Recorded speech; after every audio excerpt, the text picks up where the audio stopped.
Science is trying to achieve everything through physical means, by taking physical quantities, going by the physical laws. If you go through physical means, you will hit that glass wall somewhere. I think, in my perception, I'm not a scientist, I don't know all of it, but in my perception, I think the physicists are near the glass wall. They might not have hit it, they're near. That's the unknown question, right? We have no guarantee how far we'll get in science. By glass wall, I assume you mean we run to a place where we say we can't… Where the present faculties will not be good enough.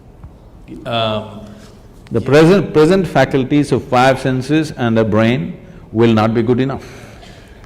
That we hit a long time ago. So for example, things like quantum physics, you can't understand it. But you can write it down in equations that make predictions accurate out to 14 decimal places. So we think it's pretty good, and we can build new things out of it, that we can see things much smaller and much farther away than we ever could before. We understand the wondrousness and the subtleness of everything around us much better than we did before. But the actual physics, a human can't understand. We just make tools to get where we need to go with it. So we've already hit that point.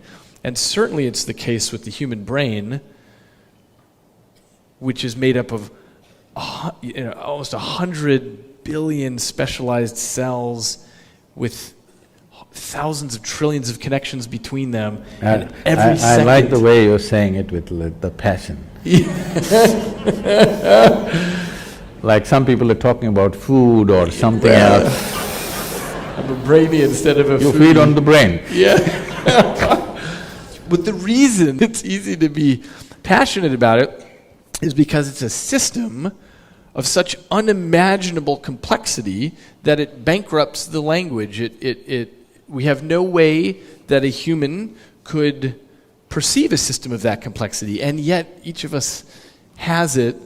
There's this 3-pound organ that we're carrying around, but we've already hit that point a long time ago in science where we realize we can make new strains of mathematics, we can make computer simulations, but we'll never get it. I'll never get the brain. All I can do is take the way that you explained the 16 aspects of the mind, you simplified it down to 4. The best I can do is take the thousands of trillions of connections in the brain and make some cartoony model that my impoverished intellect can sort of get a sense of. They're building a simulator, brain simulator, Yeah. Henry Markram is busy building this simulated brain. All that is fine, we are looking at the physical mechanics of what's happening. The complexity of what's happening is beyond the physical mechanics. See, looking at the physical mechanics of the brain, the neuronal function and the electric…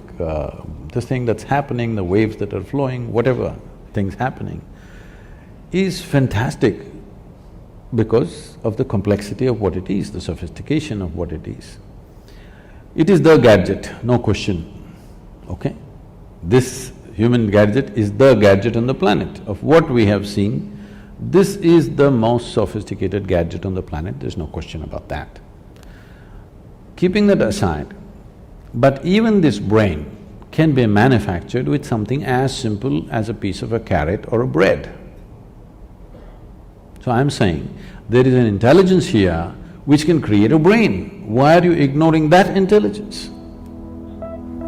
I think the heart of science is to try to understand what that is.